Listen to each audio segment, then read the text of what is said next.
Okay, good evening, everyone. We've got some policy updates that we have received from OSBA and a couple of additions that we're looking to potentially add to our policies. We've got some policy updates that we have received from OSBA and a couple of additions that we're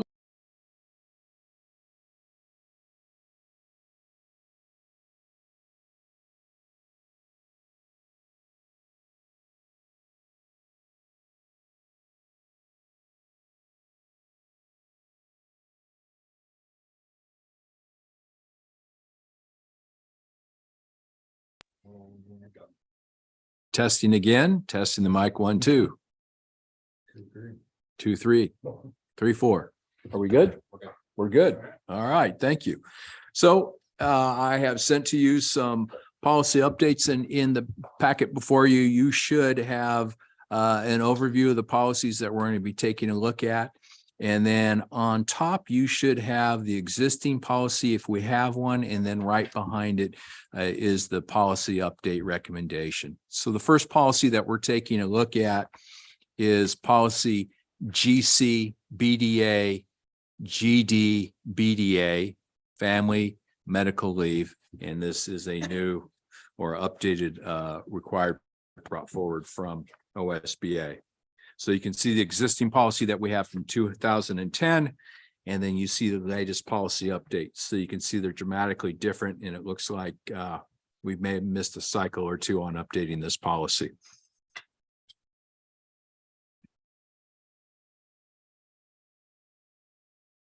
And what it says in this new policy is accurate to what we're doing. Well, if it's not, it's going to be a reminder that this is what we have to do. And that's what's important for us to keep on top of our policies and to keep them current. So if you're taking a look at the comparison of the two policies, you can see that we far more are in detail when it comes to our policy, and the policy has greater detail. Just for you to know as well, I have scheduled OSBA to come in and meet with the HR department and the business department. I believe it's either next Wednesday or Thursday of next week. Not only am I asking that the board eventually will do a 2 reading on this and approve the policy, but I also wanted updated training on the Family Medical Leave Act and the processes that would go along with this policy. Okay. So just I guess for my own education here, it says that the district doesn't participate in the paid leave Oregon. We have an equivalent plan that's been approved by the employment department. Why would we deviate or create our own plan? Are you looking at policy GCBDA, GDBDA? Yeah, the new one. Yeah. He's looking at GCBDF. Yeah, you've jumped ahead of us. Okay. We're not on that policy right now. Okay, so we're on GCBDA. What is, I don't have a second. I don't, Yeah. You do not have a second policy No in there. second. that's why. That's why. Oh, I'm sorry. Would it be further in the packet, maybe? I thought it was directly behind. Let me check. I thought I was looking at something. Like that's quite a. Yeah, it's not in, Very way under. no, No. Nope, no, we don't. they're have just it. not there. Okay, so I tell you what, I will go and get you a copy. I That would apologize. be, Your bank, I'll go run copies. Well, we're gonna have on to, recess, Paul, doing that. well, we're in a meeting mode, so yeah, we can recess if you like, but yeah, I'm gonna. So you've got Recess. policies, but you don't have sample policies. Is that what I'm hearing? Yeah. Okay, Yeah, we have the current. policy. you have the current policy, so let me go and get. Let's see, that's a sample policy on the top. Yeah, Yeah, but it's for. right, for, yeah, Yeah, not for this. right. Okay. Let me get on that. All right. Sorry about that. That's fine. How long was it? 7 or 8? Probably 7. Is it just for that first policy or all of them? I'm guessing it's all of them. Okay, Yeah, Oh. I would just give. okay. Yeah, there's no new one. Brian, do you want to let the viewers know? Okay. Folks, we're at recess for about 10 minutes. Absolutely.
So what you had in your pack is I'd given you the existing policies, but apparently you didn't get the sample policies and the hard copies. So what we're starting off with right here is the family medical leave. GCBDA. And then you have the sample policy in there as well.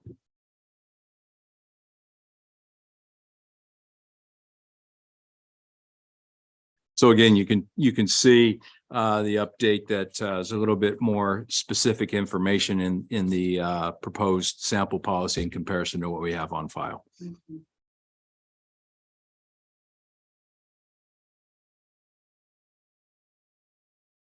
Okay. I think that looks good. Yeah. I get that second paragraph first thing.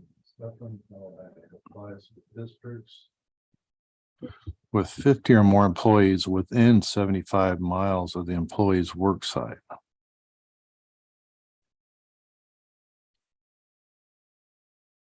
I'm sure that is just what's in the law.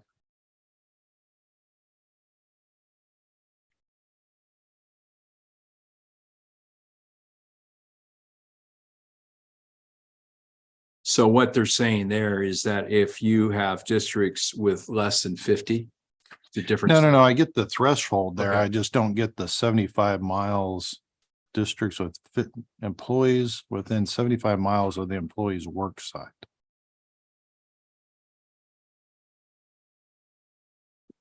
Does that make a difference how far away they work? Apparently by the law, it does. Where this would really apply to us would be east of the Cascades because there are Rural school districts. areas. Yeah. And maybe I'm teaching in Harper, but I'm staying here and I am doing a video teaching every day, living in Newburgh, but teaching in Harper. So maybe that's why the distinction is there. Hmm. And of course, the Family Medical Leave Act doesn't just deal with schools, it deals with Right. other businesses as well. Yeah. Mhm. So, I'm sure these are just legal stipulations in the act itself. Which we're not gonna change here. Okay. Okay. So that was good to go. I'm fine with it. Trevor? Yeah. Okay. Next policy that we're taking a look at is policy GCBDF, GDBDF, paid family medical leave insurance. So this is a brand new policy coming from OSBA. This law is taking effect as of September 1st for the upcoming year. And so you can see on here where this says version 2, they have a version 1 and a version 2, and this one is the one that applies to us as a district. Version 1 did not. The other one, the version 1, I assume is the one that. Version 1, I assume, is the one that for districts that do participate in the paid We're leave both, organ. we're all participating, but one has a choice to go through an Oregon, state of Oregon model, and then one is allowing you to go through the private sector. We're using a private sector and it's more cost effective for us and is more beneficial to our employees as well. I don't have any concerns with it. Mhm.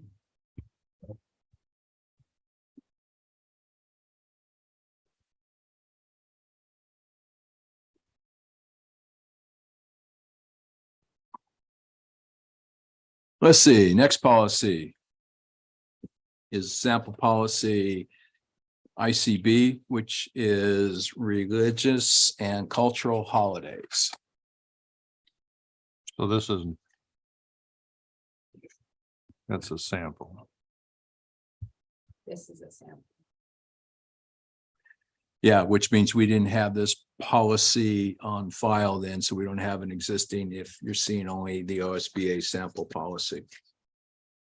Do we have in the third paragraph, there's bracketed language that references policy JEF. Do we have JEF in our policy?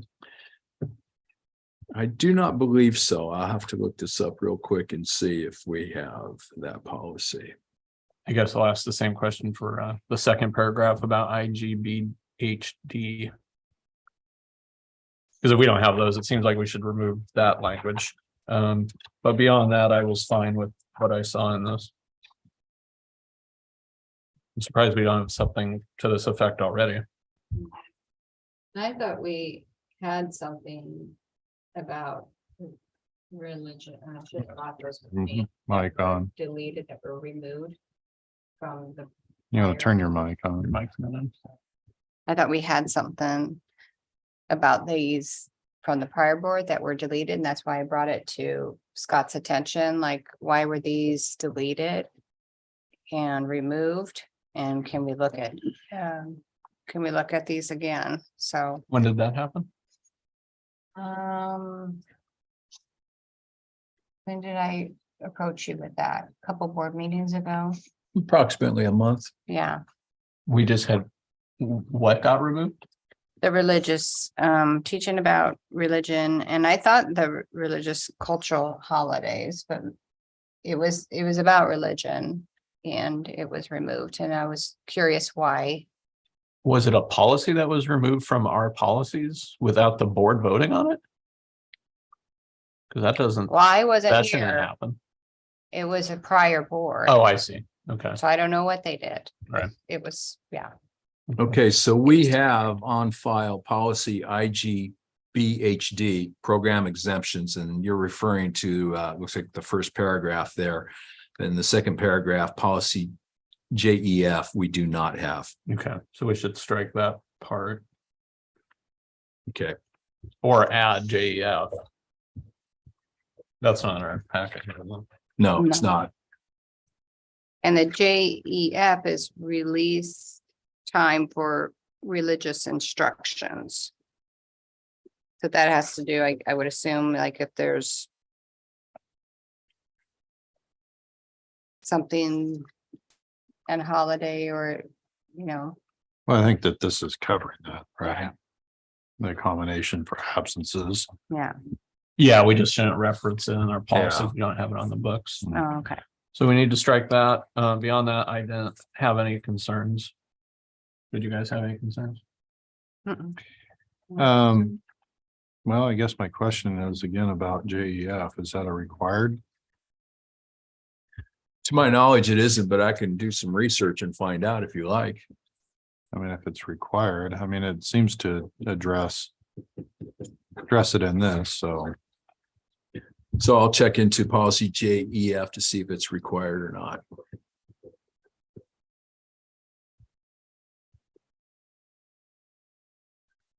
Okay,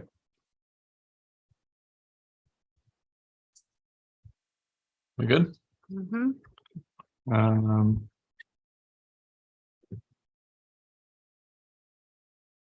On number one there, I'd be curious, how they comply with that.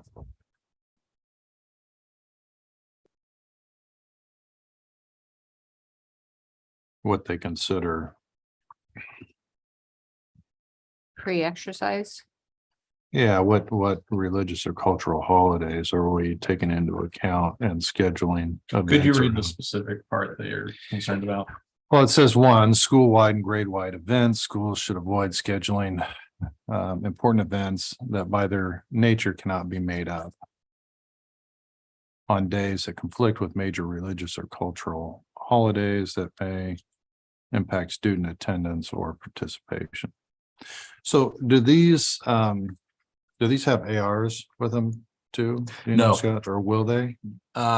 they could, but this one didn't come with that. Okay.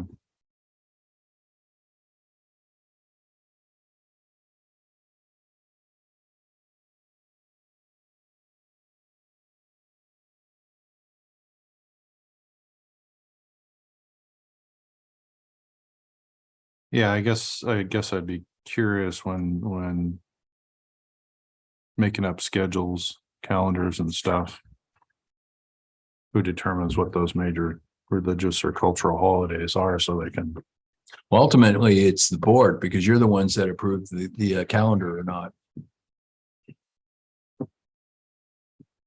on recommendation. So is there a group of people that solicit input from the community on?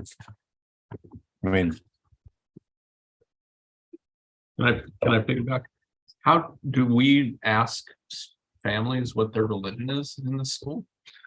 That's not something where we've solicited to ask what your faith is. No. Because the way I read this, it's like we should kind of get a sense of who's in our schools, what the major religions are that could be impacted, and then keep that in mind when we're scheduling. But it doesn't sound like we're actually collecting the information. We would even need to do that. To my knowledge, no. And again, to my knowledge, I'm not hearing, for example, people from the Hindu faith or from the Jewish faith saying, you know, we need certain holidays being celebrated. Hasn't been brought to our attention. But we're also not scheduling picture day on Passover. That would be a safe assumption because that does turn up on our calendars. That yeah. So assume big three religious holidays, I would assume. Okay. Okay.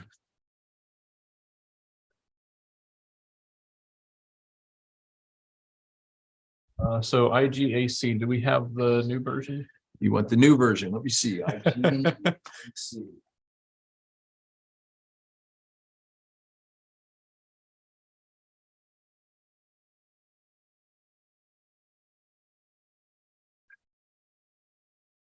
That looks short.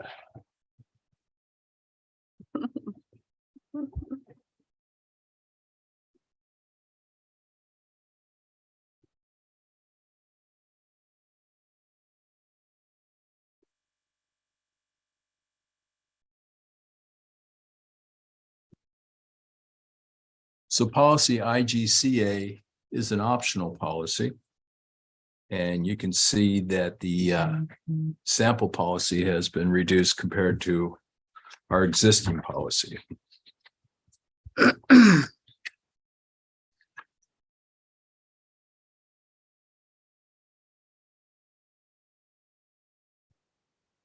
What is a non-religious belief? Atheism. That's an anti-religious belief.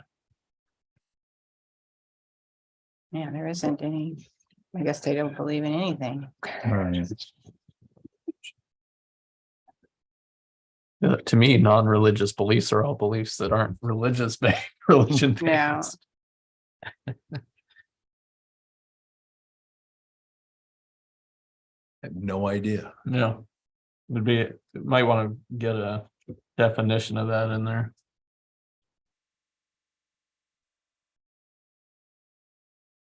So you want to hold off on that until I get some feedback on what that is? Seems like it. I've heard of non-theistic religious beliefs, but I've never heard of non-religious beliefs in the context of religion. I thought it was funny that that last one in the existing policy, they took that sentence and just cut out the first part in the spirit of tolerance. Well, let me ask you this, because this policy is optional. We don't have to adopt the new version. Are we satisfied with the existing policy that we have in place? I know it's not something I've asked before, but in this particular case, it's optional. And if we like the policy that we have on hand, I would say not go forward with the sample policy. Yeah, Yeah, I think that's where I'm landing. I am too, because I was liking the verbiage of the existing one. Gives a little greater detail. Yeah, And it kind of hits on the spirit and intent of it too. yeah. So let's stay with the existing. Okay, works for me. No on that one. IGBHD, do you have that one? Do you need a sample with that, Rascal? We only have the current one.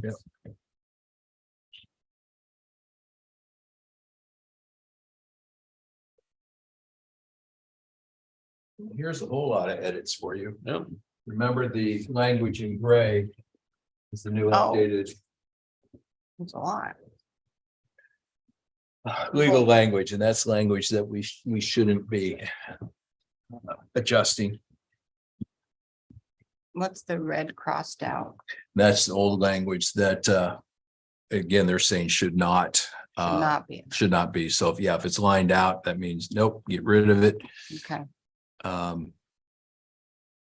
As you can see that our existing policy is from 2007. So again, this policy looks like it's been updated at least one more than the last time we took a look at it, because it's not matching up with our existing language very well.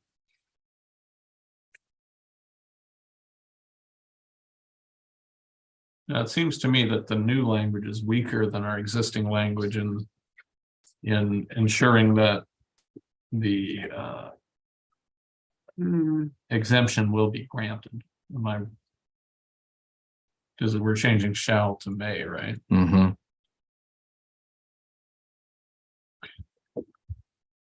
So this is an edit.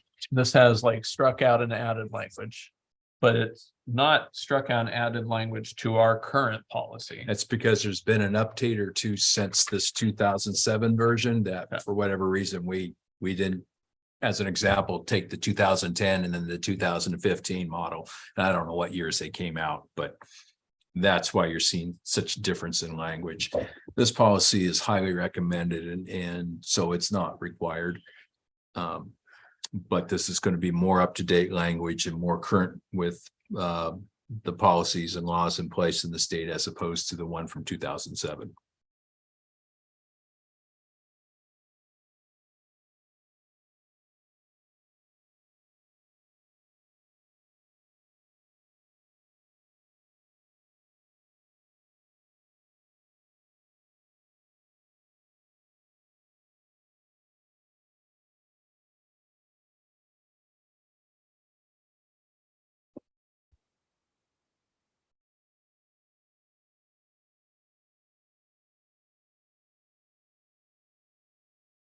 It is good that the board is no longer doing this because that's kind of excessive. Yeah. But I don't like the shall to may change. Well, I guess my may- thought is, how does this mesh with the ones we just looked at? I mean, it seems like the others are saying, you know, we will make accommodations, but this one is saying we can. So I almost feel like they could be in. Why are you saying that this one says we can't? No, it says it did say shall.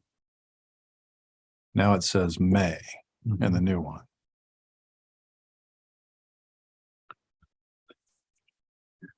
And we're including a couple of different things. In the previous ones, it was talking about religious or cultural. Here we're talking religious, disability, and the new one says or other reasons deemed appropriate by the district. So you said this is just recommended, highly recommended. Yeah, and it even says it up above there in special bracketed italicized language there, that this is a highly recommended policy. But since it's not required, I assume that we could adopt this language, but change may back to shall. No, the shall is struck out. So they're saying you need to take it as it's written with the may. Or not at all. Yes, but if we're not in compliance with the current ORS and OARs, that can be problematic for the district.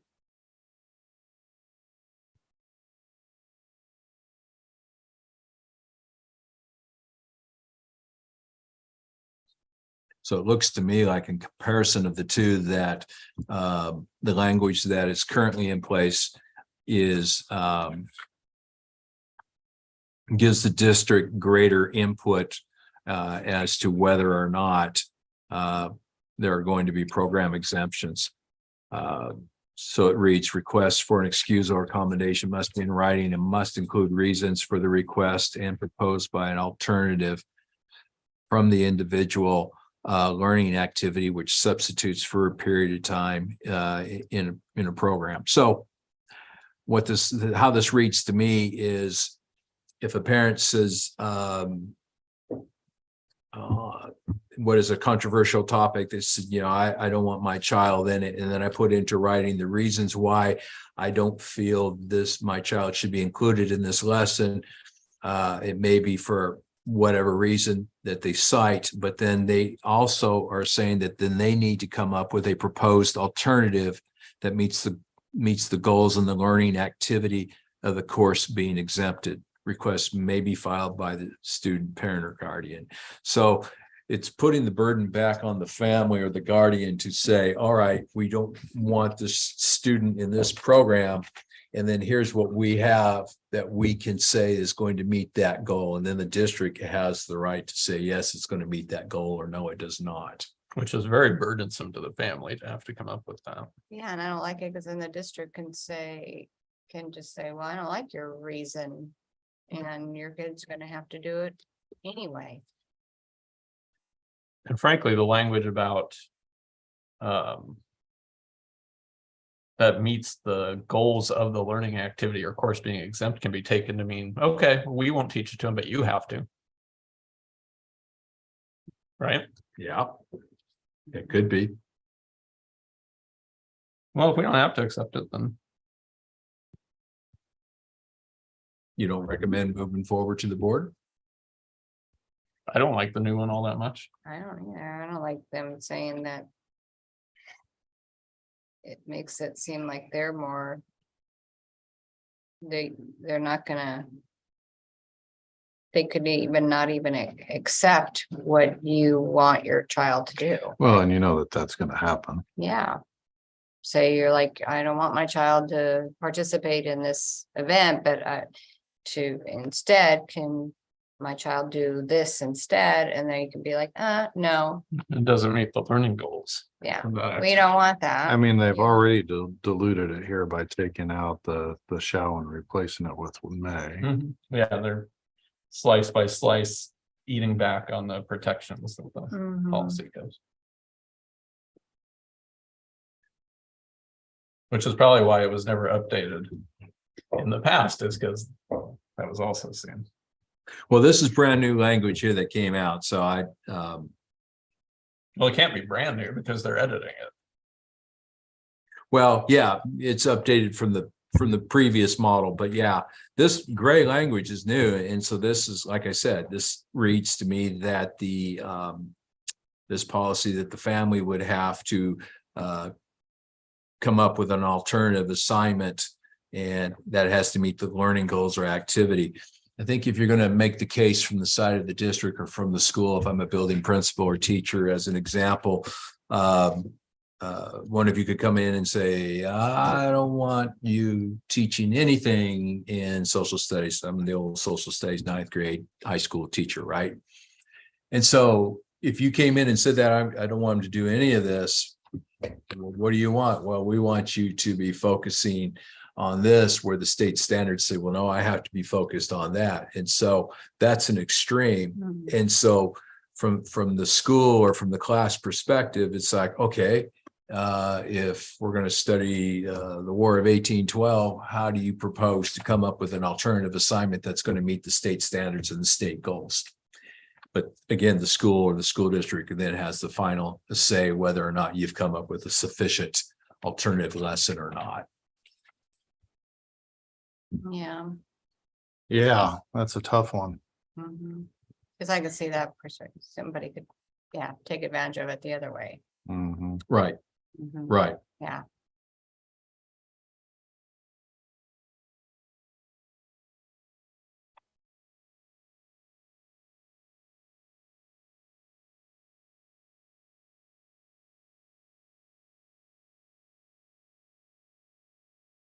Yeah, as I read the old one, it actually says may, not shall. So at some point they strengthened it and they're weakening it again. Because it says the district may excuse students from state required program or learning activity. Yeah, And the shall is what it shall be based upon. right. Steps 1, 2, and 3.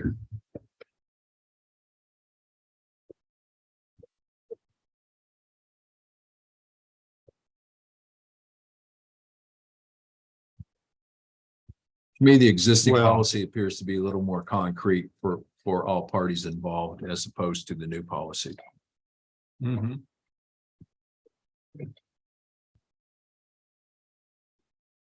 So our choice is to adopt the new policy, not adopt the new policy, And the old one remains. and the old one remains.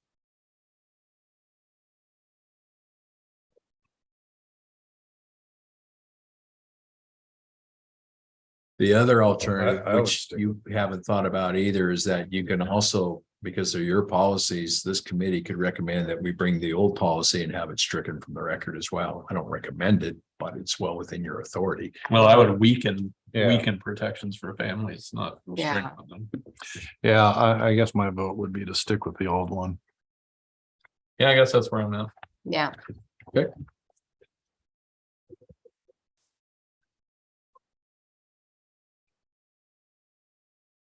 We need the new one for JFCF. You don't have that? Nope. Let me see if I can get you a new one. have any of the new. We don't ones. have the new one for JGE either. Yeah. it's sitting over here. Okay. So JFCF. Wow, that's much longer. Did I give you too many I think you pages? gave me two. I have Should be 5 JGE pages. now. Okay. Here's 5 pages. Went from 1 to 5. And So this is the one we went through last time. this is, and It's a mirror of it, isn't it? no, this is That same one. This is the exact same one where we discussed this before. And so I just came from a training from OSBA this past week. And if you recall, we went through the process and we looked at some bracketed language we wanted to take away. But there was some gray language that this committee recommended striking or pulling, and that was on page 2 of 5, halfway down, and it's in gray, which means it's new added language, and that's gender identity. And that is a group or a class that is now recognized by the government as a protected class. And so the reason why we didn't go to a second reading the last time is because we were striking a second language out of the policy. So my conversation with our attorney, or not with our attorney, with the OSBA attorney, and he is the lead policy attorney for OSBA. And I said, what happens if we stay with our current policy? And he says, nothing. Your current policy suffices. But, and it's a big but, if you're not up to date on the current language, you're going to leave yourself vulnerable. And that's why they're wanting us to take this, and we have the required policy in place. And so we're legally fine there. We meet the legal criteria of having a JFCF on file. But when I go, as for example, in my role as a HR director, and I'm going through and I'm trying to determine if there's been harassment, intimidation, and et cetera, and is it affecting one of the protective classes, it's not in our old policy. And so if I miss that as an example, that exposes the district to some potential liability. So from my perspective, it makes more sense to have the most up-to-date language in a required policy on hand so that we can do the best that we can in protecting all parties involved, as opposed to me looking at this old policy from 2015, and then I'm going to have to go back and do some research to determine whether or not we're fully protecting. Way back in 2015. So the gray is the new language. Yes. That OSBA's added. The bracketed is optional. Correct. Okay. So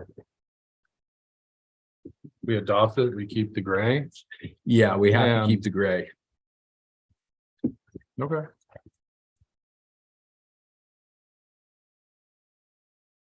It's just words, right? No, Oh, no. it's not.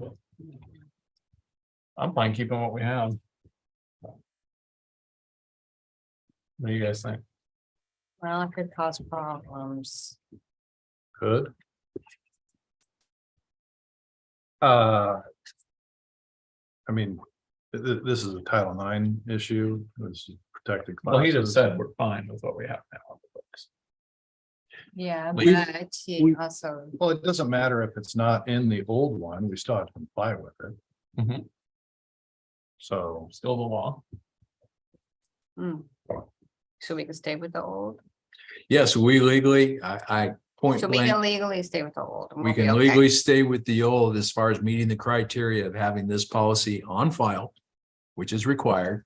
We've met that criteria. But like I said, if I'm going back and I'm citing this policy as an example with the updated language in it, it helps me as I'm working through the process as opposed to was it this policy or that policy that we left a protected class out of? And so that becomes potentially more problematic for my office. well, that's what we're doing here. Right? We're leaving out a protected class if we stick with the old policy. That is correct. Oh, we don't really, do we list protected classes in the old policy? We I don't don't list think we any did. of them. Yeah, so they're not listed there. So you would just have to look up what is the current definition of a protected class. But that way it's not sewn into our own policies.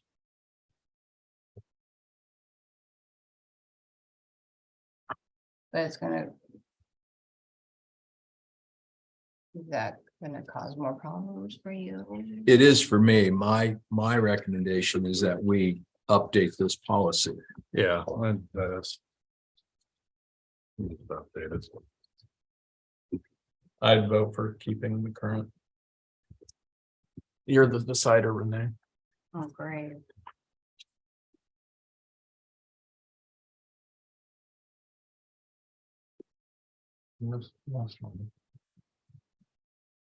I mean, it's up to you. I just think that you're splitting hair. I mean. Not really changing. Yeah, whether or not we recognize all the protected classes or not, they're still legally in effect. Right. Yep. But you said it's more of a problem for you. I don't want to cause more problems for you. Well, that's why I recommend that we take the updated policy. Yeah. Okay. Do the updated ones. We'll move forward. Now, I did notice that we had made changes to that policy, the new policy, that are not reflected in that. So if you want to make these changes in the bracketed language, now would be the time. No, I'm not referring to the bracketed. So are you saying that we can only change things in bracketed language? now? That's, yes. Yeah, And don't- one of them was what you were, Yeah, I had several of the points that Wanting. we had been, or that Yeah. I had been concerned about are yeah, put back in there and are now back in play.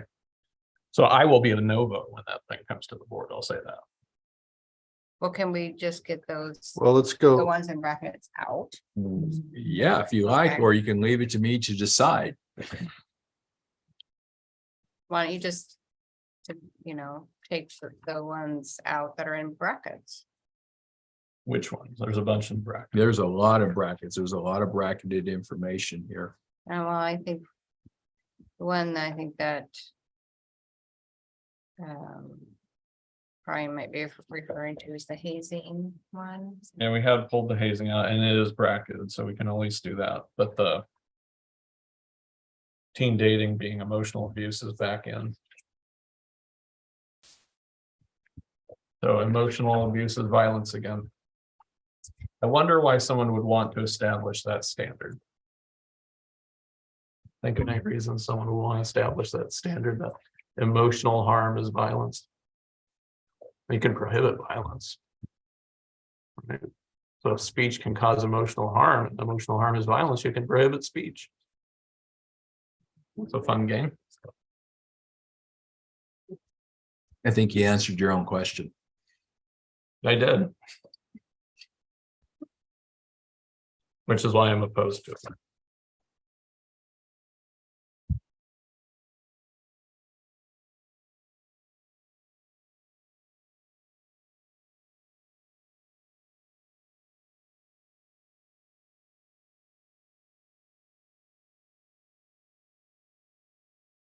So where are we at, guys?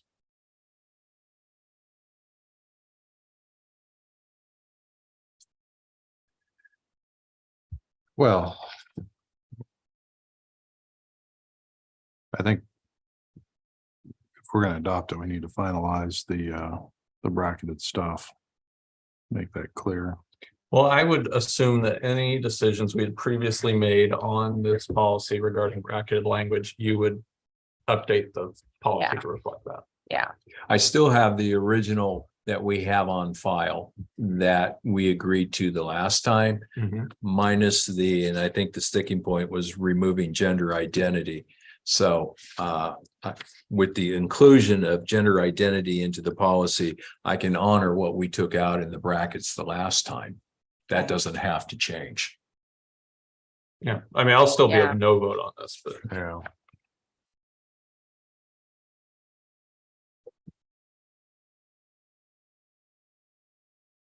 Okay. do we have the new JGE? The new JGE. Let me take a look.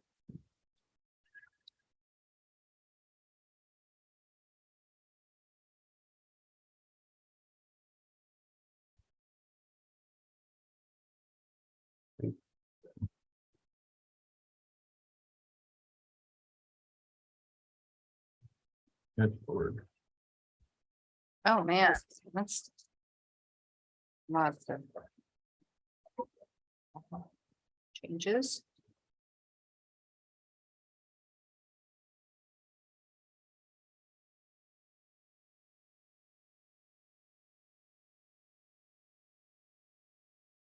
So yeah, you can see a lot of the gray language. So that means there is a lot of new legal language that has been added. And this is a required policy that we need to have in place.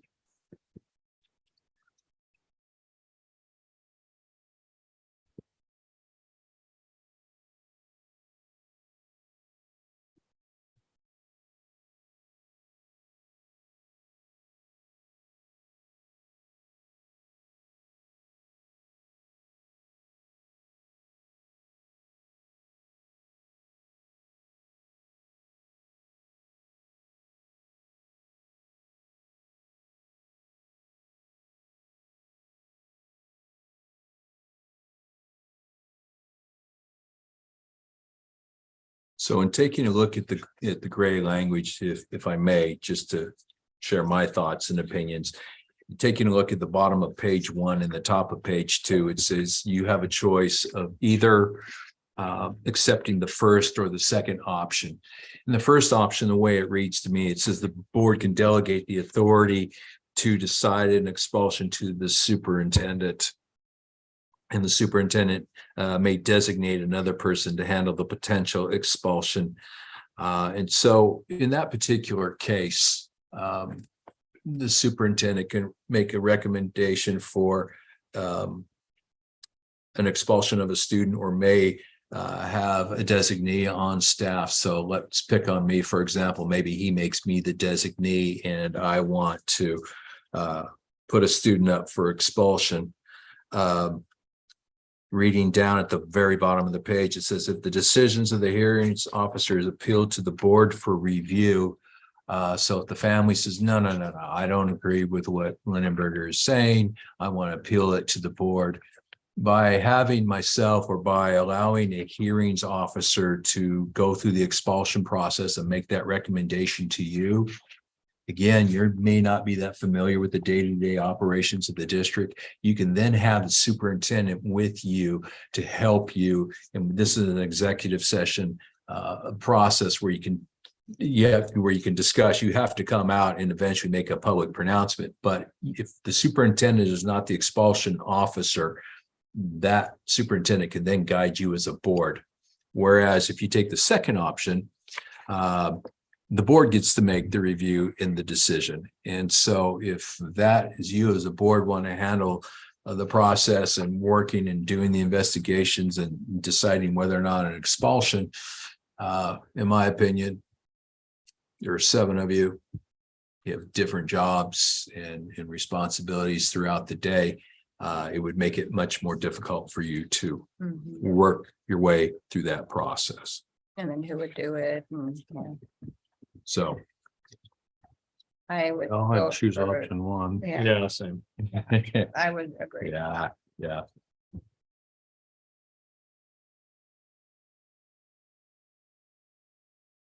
Was there any other things to be looked at in that?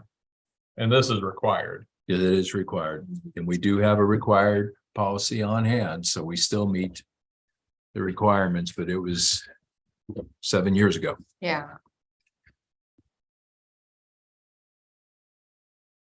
High level, how is it changing between the new version and the old version? Well, that's just basically what I'm seeing is the biggest difference here that they're highlighting in the gray.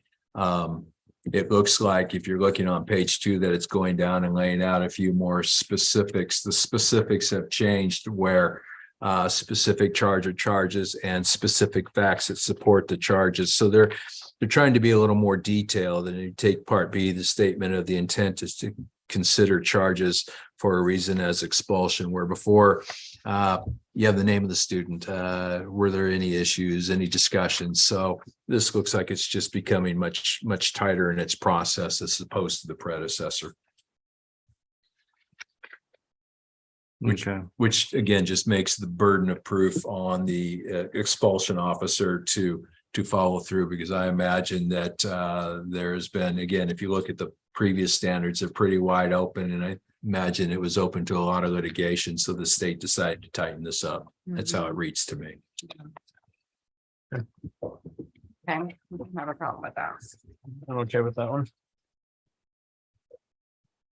So the last one that I have for you in here is the Parents' Bill of Rights, and I'll let Director Shannon more eloquently speak to this than I, other than from what I understand is that you've been taking in input and information as far as what we've done as a district, and then you've consolidated and you've wanted to put it into a readable format. So instead of trying to search through our 200 policies as to what my rights are as a parent, I have a document that outlines the important rights that each parent has. So as I mentioned to you earlier in policy JFCF, I was talking to Spencer Lewis from OSBA about that particular policy. But for me, I asked him, and we had mentioned briefly in the last board meeting to try and vet this. And so I said to Spencer, said, hey, here's a draft. We're nowhere near finalizing it, but what are your thoughts? And I shared with you too my concerns about this being called the policy, as opposed to in here I mentioned, and you see that he mentions maybe it's a resolution versus a policy. But again, it was only a suggestion. And then you can see too that he went through bullet point by bullet point. So 2A, he had some comments to 2A as to what's on our form, and then all the His way through. feedback just came in today, right? Yeah, yes, yes. And we don't have that in front of us. Do you not have that in front of No. you? Okay, let me round down the hall and burn some copies for you as well. And again, you may not, this is just a recommendation. We may need to take a little more time to review this as well, as far as what his input is. All right, so we'll be at recess for a few minutes.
Back in session. So again, you can see a lot of information here that Spencer put forward.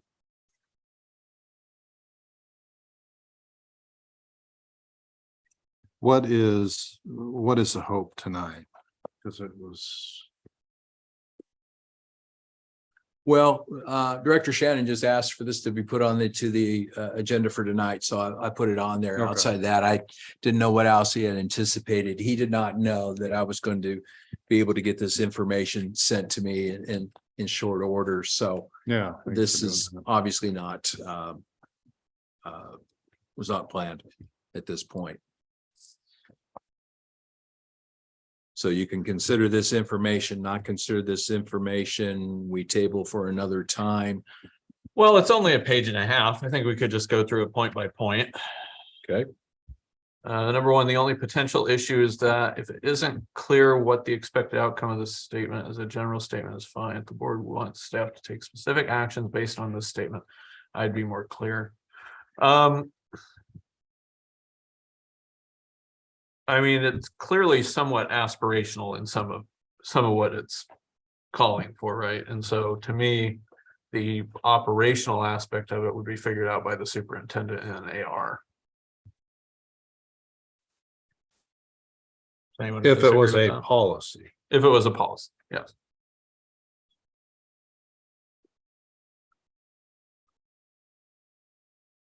So like on the 2A. If a child, like he was saying, you know, what, Well, let's not, let's do item number one first, because Oh. otherwise we're gonna jump around like chicken with our head cut off. So his comment under number one, does anyone have any thoughts on what he's saying there? Well, he says as a general statement, it is fine. So that's good. mhm, Much better than as a general statement, it's a disaster, right? More positive. Right. I guess, Brian, And Renee, your mic's on. the only thing I would say on this is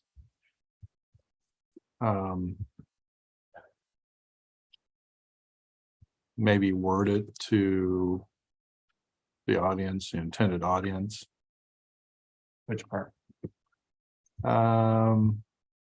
Primacy.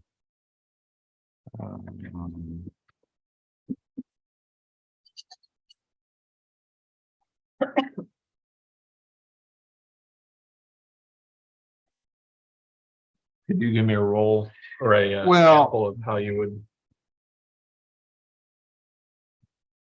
tailor it to the audience?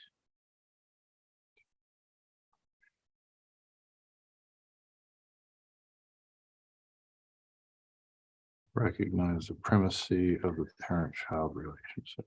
So how does the district do that? Well, that one is simply, it's really just a statement that's saying that that relationship is the primary relationship, right?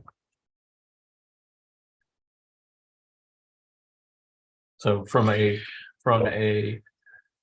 practical standpoint, that one doesn't do a lot. Right? It's more a statement of attitude and philosophy and bearing, right? Who's in charge? What's the primary relationship? Is it between the child and the school or the child and the family? Mhm. Right? And that's what that one is trying to get at.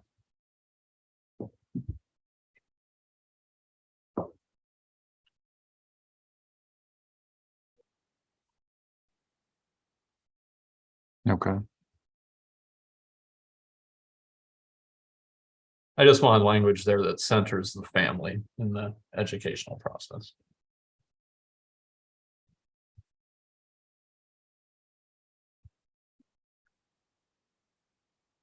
Cause he's saying he would have it more clear. I don't know how much clearer. Yeah, if anyone can come We up with could- language that would make this more clear, I'm fine with it. Do you have any suggestions of making it more clear? I honestly don't. And if you take a look at when he's gone through here, he has cited examples or things to think about or what have you. So when I mean, he wrote this, it says, yeah, I would be more clear, but doesn't cite any examples as to what is Yeah. unclear. So for Right. me, it's why I said up front, this statement is fine, is where I landed. Well, I guess my question is, what is a synonym for primacy or primacy? I don't know that. That's common everyday language. And maybe that's fine. If that's, Well, the word prime is everyday language.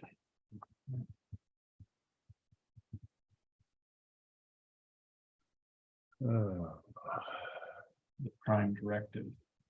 Trevor. the state of being first as an important order of ranking, preeminence. Primacy of intellectual or aesthetic or materialistic values. You can put, you can put that in there, like state of being first, recognizing the first. We don't have to dumb down our entire society, guys. Primacy is a word, okay? People can look it up. if they don't know. Keep it simple, right? Right. So I mean, he If he didn't said- call out any concerns there, so I Okay, think. so let's go on to the next one. All right, 2A.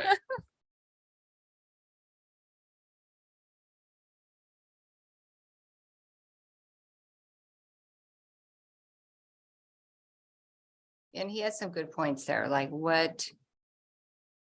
At what point are you informing? With the physical medical health of the child? Like. If they get a bloody nose, or if they have a headache, or, just at what level? I think if it's at the level that it rises to the attention of the teacher. Then it's probably at the level where it's important enough to mention to the parent. If a student has a headache. It's probably pretty debilitating for the teacher to know about that, right? Mhm, And that could be a sign of something. More serious that's wrong with the student, mhm. and the parent won't be able to act on that information if they don't have it. So I'd rather over communicate when it comes to medical Mhm. issues. than Because we're not under-communicate. even allowed to give aspirin or anything, or any medication to a child without parental. Yeah, we have a policy in place where, when it comes to medications and how we're supposed to handle it, whether it can be on the student or whether it's held in a safe place by the district. And there's forms that you fill out and that process, absolutely. Mhm, So a Band-Aid request, as an example, if a kid pops a blister in my class or gets a blister in my class, I don't know if I'm calling home because of the physical health of it. mhm. On the other hand, if I'm teaching a shop class and the student cuts himself on a saw, that's definitely a call that you're going to be making, one of many. Well, I think that's, some of it's just common sense, but Right.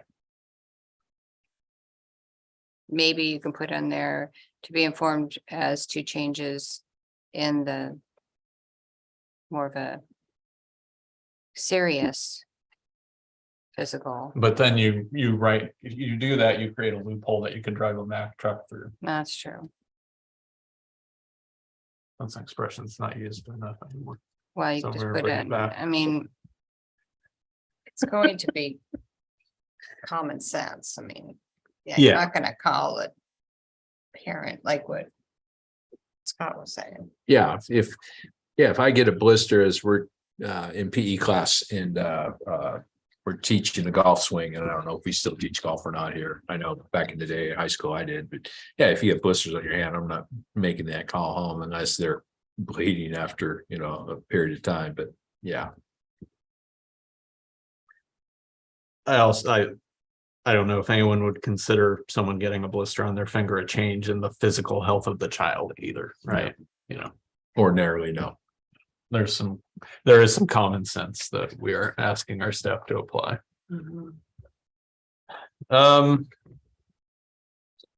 So I'm not super concerned with that one. If the worst that happens is we over communicate with parents. about the physical and mental health of their child, and that's not the worst outcome to me. Mm-mm. Should we go to It B? just shows that you care. We okay to go to B? Yeah, All right. Current law and practice allow for parents to request on accommodation. I guess that's an accommodation for religious reasons, OAR, ... But gives the district the ability to accept or deny the request. Courts, and is that the one we just dealt with? Yeah, Yeah. yeah. Courts, I like how he says courts. Courts have said that parents do not have the right to direct or opt their kids out of specific classes or activities. And then he cites a case from the Ninth Circuit, which is the most overturned court in the country, but okay.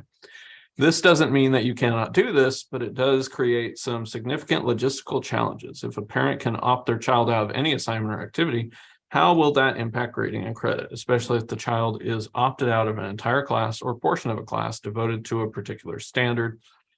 What will the students do during the lesson that they have been removed from? The district likely does not want to question the sincerity or legitimacy of a religious, moral, or ethical belief, so you could have a very broad spectrum of opt-outs coming. well, we already do opt-outs. Yeah, I mean, And the staff accommodates and has the kids either go to a library and do assignment, and so we already are doing this. So, yeah, it's kind of strange that the objection is to something that's already currently existing in our policies. mhm.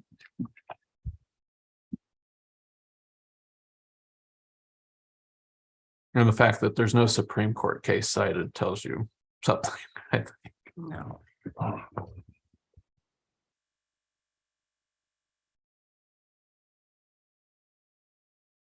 The reality is most parents are only going to try to get their kids opted out of egregious things. yeah, No one's going to go and be like, I want my kid to not take math this year. Here's my opt-out. Like this. I don't think a unrealistic not unless they're teaching. edge case should be the basis for undermining the entire point of the thing. Mhm.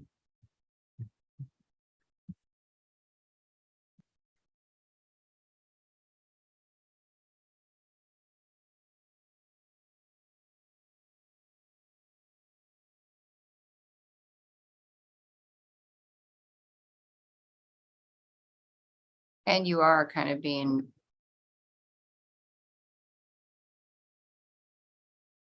You're saying the moral, religious, you're bringing to a point of what that would be. Mhm. It's not like, I don't think math has any religious or moral, unless they're teaching. 1 + 1 is 5 or something like that. Hmm. Well, math is the language of God in my book, but That there's are trying to change math because in some places, so. Which is kind of scary. so is there anything out of what he wrote about 2B that we want to try and integrate into the language of the parental bill of rights?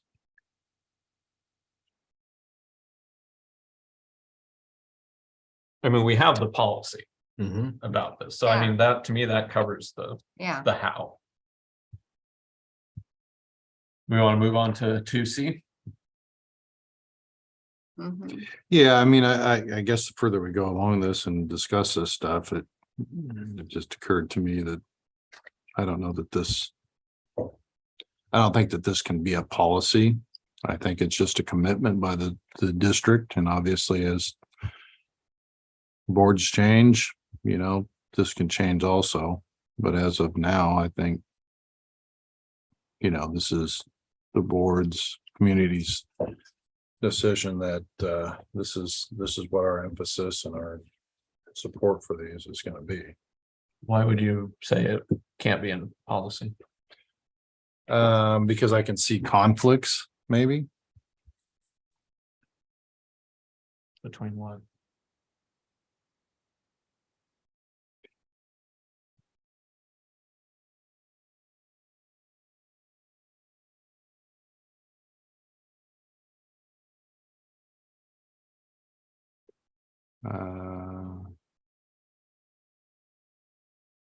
Well, because B seems to me, like you said, conflicts with the policy that we just reviewed. I don't think so. I don't think it conflicts with it. I don't I think think we have. that Well, in the policy. policy, it's a may. This I read is a shall. Well. You can have what's in the law. And then you can have us going the extra mile beyond what the law requires. You just can't have us doing less than the law requires. So we can protect the rights more strongly than state law does. We just can't diminish the rights that are protected by state law. You know what I'm saying?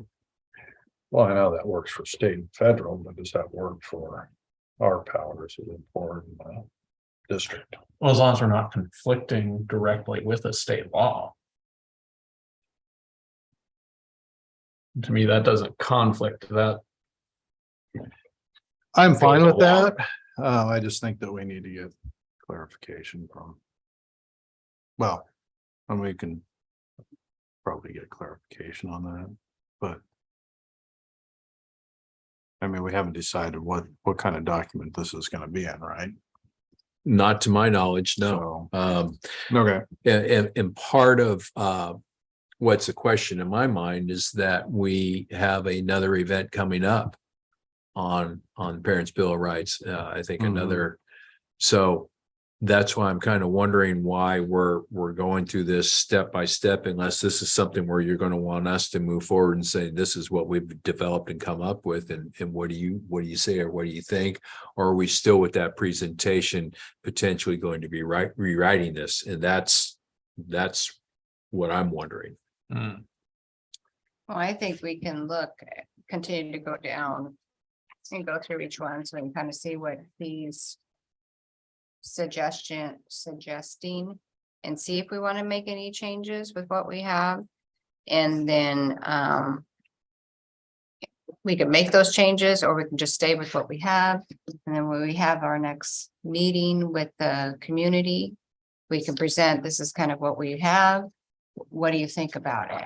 Yeah, I mean, we're on two tracks, right? We have the policy committee track. We're running this through the policy committee. And we have the other track of the parents committee that the superintendent convened, and both of those tracks converge at the board. And Okay. that's where the ultimate decision will be Yeah. made. Right. So there's no reason for us to not continue down our track. Yeah. Just because there's this other track headed in the same destination. Gotcha. I think that will help if we have because a lot of people are like, what is the parents' rights? I mean, don't we have this? Don't we have that? So I think it'll be helpful if we do actually have something that we would like to adopt as a policy. So we can give that to the parents at the next meeting, saying, this is what we are wanting to do. What do you think about this? So we've got the meeting coming up on May 1st. So what I'm hearing then is that what we design in this draft here would then be presented at that meeting at that time. Yeah, I would collect feedback on Yeah, Okay. that meeting for sure. Okay. and then we can take it from there. Okay. Yeah. Okay, so the next one is C.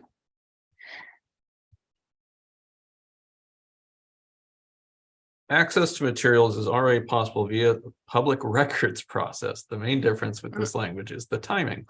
A records request could take several days or weeks to be fulfilled, and not all teachers have plans or copies of all materials far enough in advance to make them available. As written, I assume this applies to all instructional materials, although you could limit what it applies to. You could also run into issues with parents requesting copies of examinations prior to the test, or sharing the contents with students. I would consult the teachers to determine what impact this would have on teaching, if any. I assume we're trying to collect some feedback from the teachers. It's open to anybody. Yeah. Yeah. Okay. Um, And so. Go ahead. curriculum, or the curriculum. I mean, I think that's one thing. I don't think they need to file a records request to get curriculum. Curriculum should be easily accessed on our website. And I think with our new website, we are going to be having that, I would hope. we have that. That's what I would be wanting to have, because parents have a right to know what is being taught to their kids. And I know our old website, when I would go on to click on the curriculum, I'd click on it and there's like nothing there. And I went in and talked to the old administration. I'm like, well, where's the curriculum? Oh, well, we're working on it. It needs to be updated, la, la, la, la, la. And there was never anything there for the parents to look and view. So, To me, if you're going to claim that parents have the rights to ask for an opt-out, that means that parents have to know what's coming, yeah, to know what to opt out of, yeah. because otherwise it. Not a Makes that surprise, make like, oh, tomorrow we're having a huge sex ed class. Well, tomorrow is and- bad enough, you but know. what's worse is, hey, guess what we learned in school today? Oh, yeah, yeah, Right, that's even worse. And it's not like I don't see how, when he says that they could get requesting copies of exams and stuff like that. That doesn't That's make any fine, you know.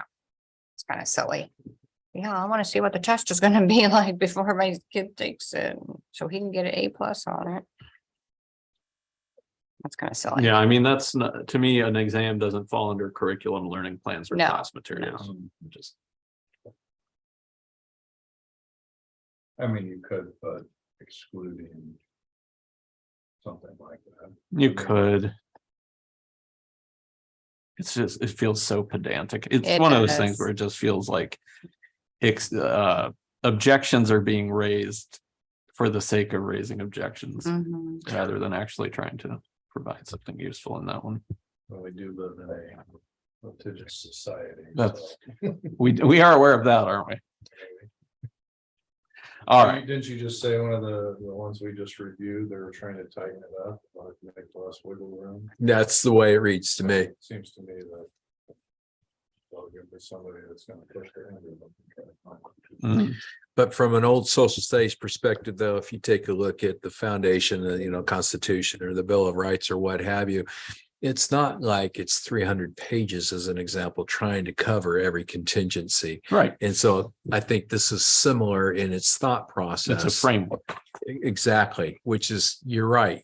And I think what the attorney's trying to do, especially because he doesn't know us so he's just trying to, in my mind, provoke some things that maybe we haven't considered. And that's how I viewed this. So, I don't blame people for playing devil's advocate.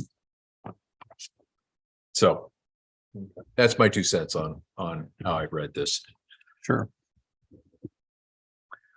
Are we okay to move to D? Mhm. All right, D, some requirements exist, threat list, JFCM, threats made towards students, JFCM, harassment, intimidation, bullying, JFCF. Mhm. This may overlap with child abuse reporting requirements. The required report is to DHS or law enforcement, not to parents. I would recommend some clarity on what constitutes a violent incident. Intent, physical contact, level of seriousness, is a verbal threat.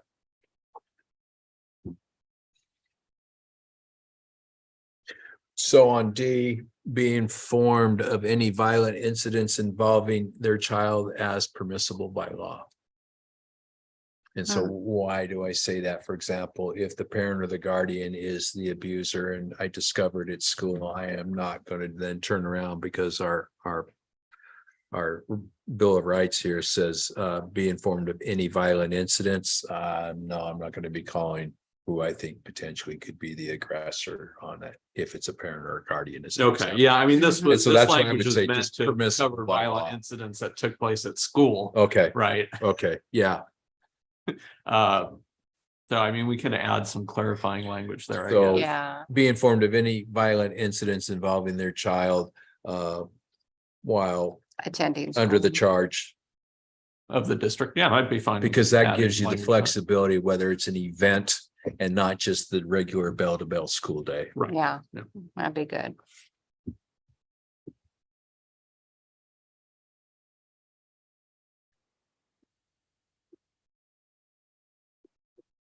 Anything else anyone wants to add to that? Nope. So I just added while under the charge of the school district. That works for me. Any objections? All's in favor? All right, E, this would generally be available through a public records request and may be available through the library's electronic database. Is that sufficient or is more accessibility desired? More accessibility is desired. Very much more desired. The idea that you have to do a public records request to find out what books are in the library. Yeah, is that's crazy. ridiculous. We should have a list. There has to be an inventory tracking Yeah. system already in existence, so it's Yeah. an export. It's literally an export of a spreadsheet. Yeah, yeah. Unless I'm wrong. Am I wrong about that? In my opinion, yes.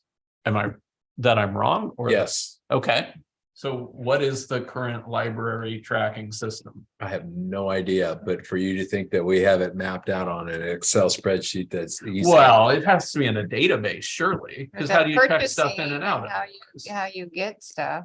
Can't just. I've been be- surprised a lot since I've been here. I'm not one to take that leap of faith. All Well, right, I would like to know more than of what.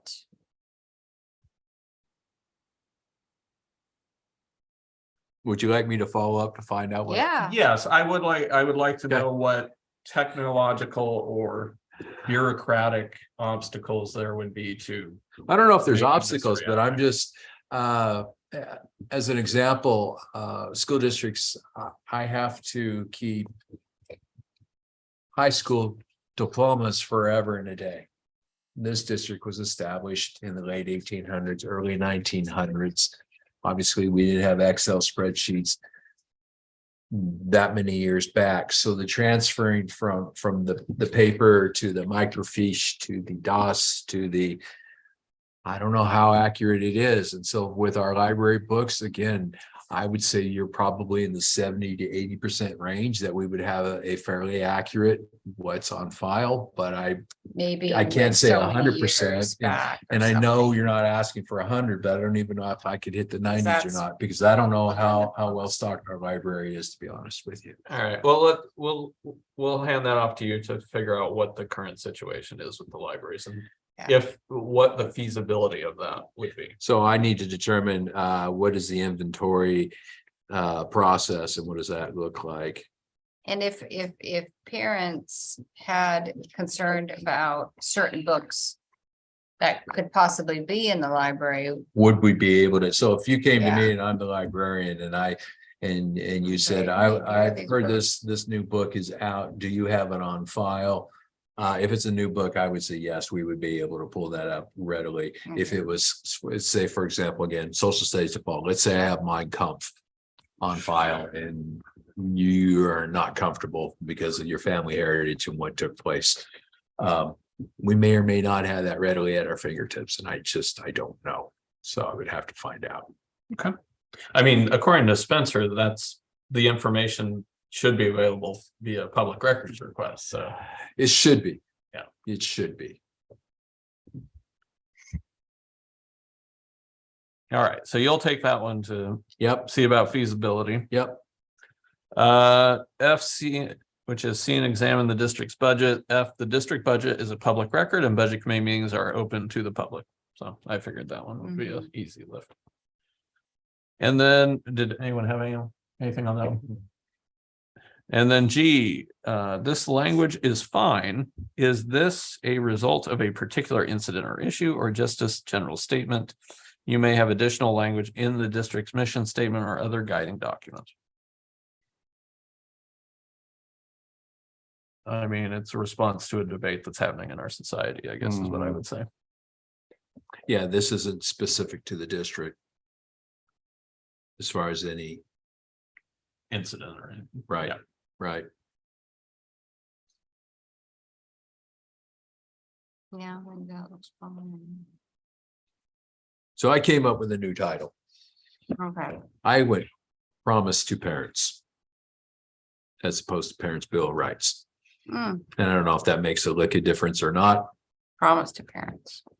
It's a promise to parents, because as we're reaching out to the community and we're reaching out to our staff, that's where I landed, but I have no compunction or no issue with Parent Bill of Rights either. Sure. I think a Bill of Rights is, everyone knows what a Bill of Rights is.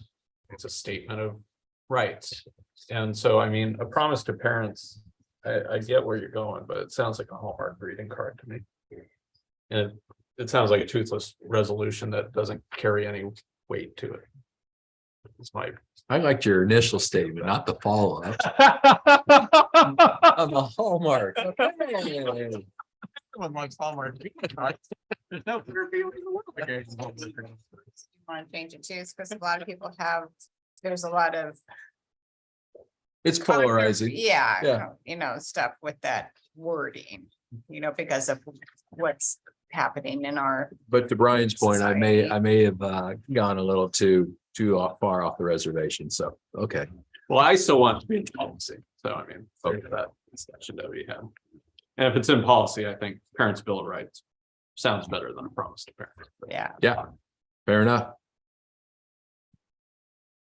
So what I'm going to do with this is I am going to actually two things, and we didn't mandate it, but I still think it's legitimate. When it comes to websites, I'm not a big fan when you go to, as the example of going to look at curriculum and then it's empty.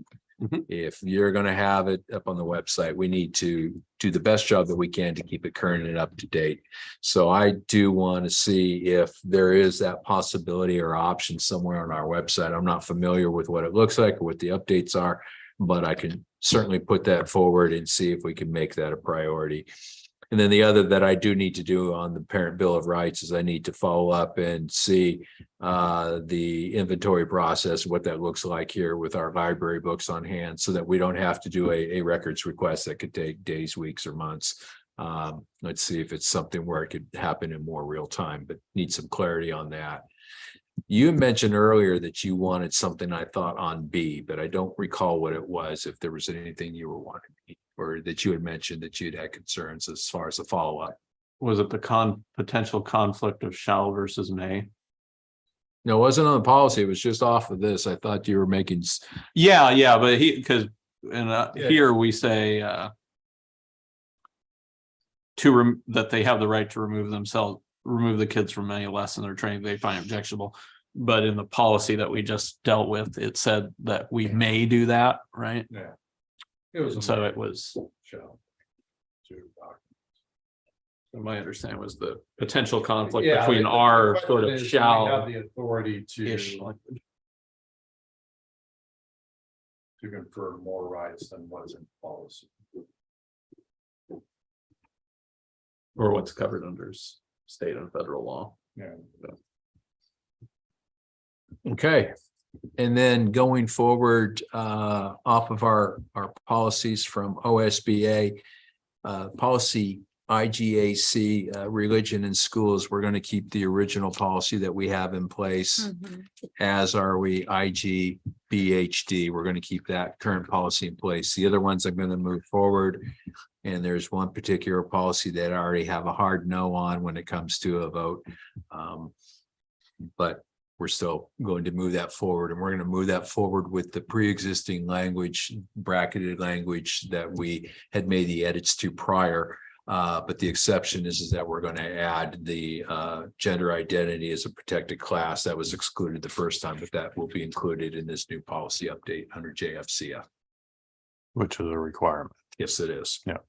So The policy is a requirement. the policy is a requirement. So just want to make sure I captured. Is there anything else that you were wanting me to do that I'm forgetting? No, well, I guess before we end this, do we want to make any recommendation regarding the Parents' Bill of Rights at this time? Well, I think Scott's gonna look into some. of Yeah, the- we've given them some things to follow up on, but Yeah. And then. I don't necessarily think we have to wait for another policy committee Oh, meeting no. to. Because I'd like to have that kind of more finalized before the parents' meeting on May 1st. Mhm. So we have something more concrete. Okay, this is what it is. Yeah. Well, What this do is. you think? This is what I'm going in with, and with the sentence to D, where I just added language to the end of it. Other than that, this is going to stay the same. I need to Okay. do a little more research. But this would be the draft that I would give to the superintendent that he could then share with the folks on May 1st. Okay. That's how I'm taking it. Okay, so we're not changing anything.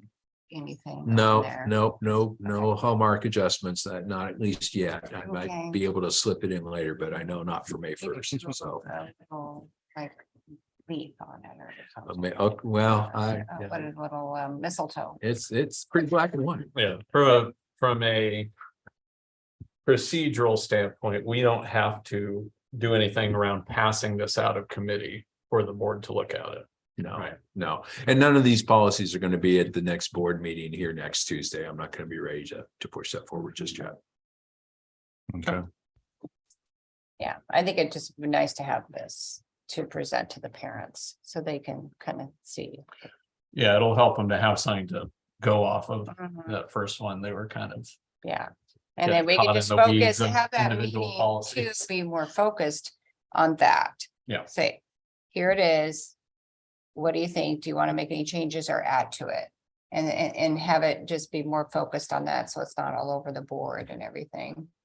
And I think that will help. Hopefully make that meeting go.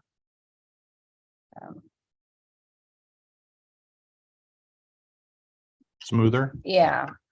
would it be Not all worthwhile? over the Would board. it be worthwhile to, as a committee, vote to recommend approval of this so that we can say that at the board meeting, that the policy committee recommended approving it or sign to that effect? Because otherwise, Well, we can't really approve it until the parents, well, we're not approving it. We're recommending this language. yeah, Well, how's that any different than what we've done already? yeah. We've discussed on multiple. Well, I'm just issues. asking, do we want to vote on it or something? I've just not seen the need. I Not right think, now, I I think don't that, think so. that we're solid in that we want to move this forward There's as, consensus. All as right, written. Yeah. Yes, that's yeah. fine. So, Works for me. Is there anything else? That's it. all right. Adjourned. Thank you. Thank you. Thank you.